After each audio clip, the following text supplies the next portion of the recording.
Yeah, welcome everyone to Clobby'S Comics Corner. Spinnerneck Time Machine, Clobby'S Quick Bits. Oops, I forgot to put that on there. But just take my word for it. It's Clobby'S Quick Bits. It just won't be on the announcement thingy this time because I just forgot to put it on there. I'm that dumb today. Well, I'm dumb that dumb every day. Anyway, thank you for joining us. This is the follow-up video to yesterday's video. That just basically yesterday's video covers the titles that I picked up and that I had reserved for me at the comic shop on my list, my pull list.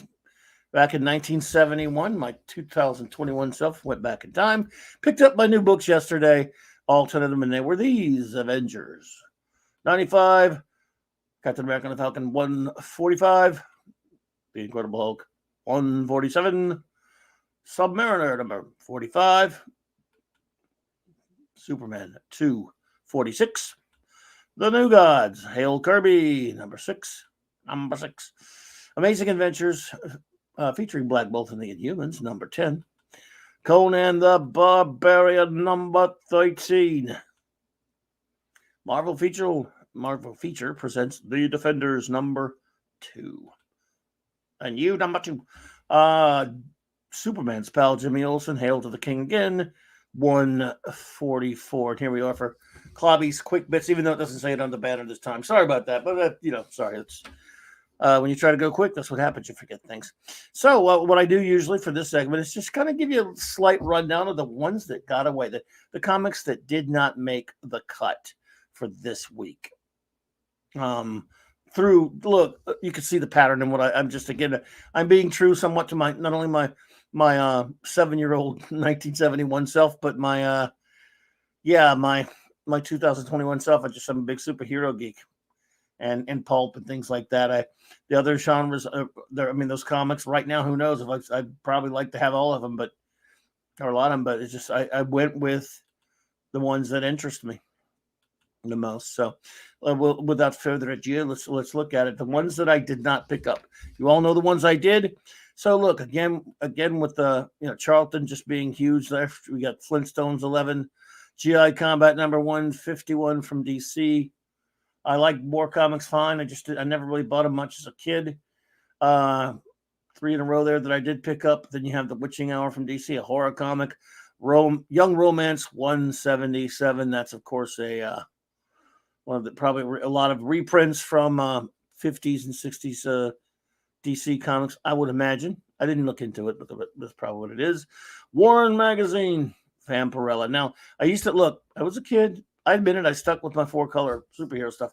But in the drugstores and those big comics racks where they had everything, when they weren't spinners, but they were like big shelves, I definitely peeked at Vampirella every time I could and flipped through it as a kid. No question about it. And I know you're many Vampirella fans out there, because who doesn't love Vampy? House of Mystery 197 by DC. New Gods, I picked that one up. That's right. Obviously, Kirby, of course, I picked it up. Sinister House of Secret Love from DC. Man, they were really reprinting those Love comics at that point. I don't know. Both Marvel and DC, and I've talked about this on this show many times, we're flooding those racks with reprints, I'll tell you. Star Spangled War Stories.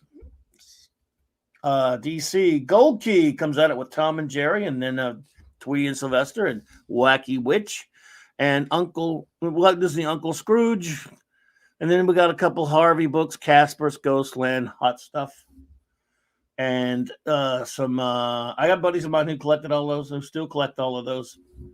No shame in it at all. This is definitely not a condemnation of any of the books you guys get at all. If you're into the humor books or the horror books, whatever, total respect for them, I promise.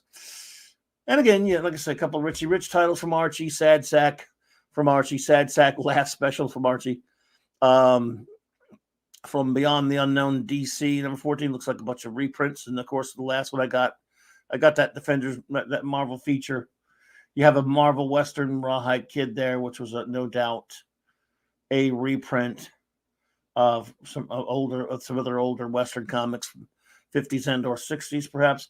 And, I picked up that Jimmy Olsen Walt Disney Comics Digest and Where Monsters Dwell, another Marvel monster reprint book. So that's my cutoff point this week for that little rundown of some of the comics again that did not make the cut. But you never know. You never know. Who knows? Maybe I would sneak in there and go buy them one of these days. Buy them off the rack one of these days. You never know.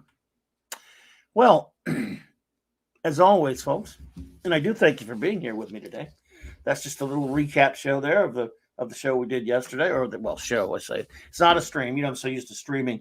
It's videos. Now I'm going to be making some more videos soon about since this is the time machine here. But I'm all about the older stuff. I don't like anything new or anything like that. So I've got some videos coming up, planned some shorter ones that will just maybe talk about a specific comic. There'll be some small reviews. Now, I'll still be doing streaming about big, comics, more in-depth deep dives on some comics here and there, some series and stuff. But I think I'm going to do some probably some comics recommendation reviews of some old comics here and there. Maybe a quick glance at an older issue of a comic at random, something like that soon. But right now, the Spinner Rack Time Machine will continue to spin on. And as to you, my good friends, I thank you so much for visiting my little Spinner Rack Time Machine, Clobby'S Comics Corner comic shop. Blah, blah, blah, blah. And I look forward to seeing you all out there on the videos and on the stream. So clobber on, my friends. And as always, the biggest shout out and thanks to my wonderful first officer who I forgot to mention in the last video. And I'm sorry. I love you, Raquel. It is the wonderful Raquel who made this video for me, this intro, outro. And I thank you so much. All of you have a wonderful rest of your evening.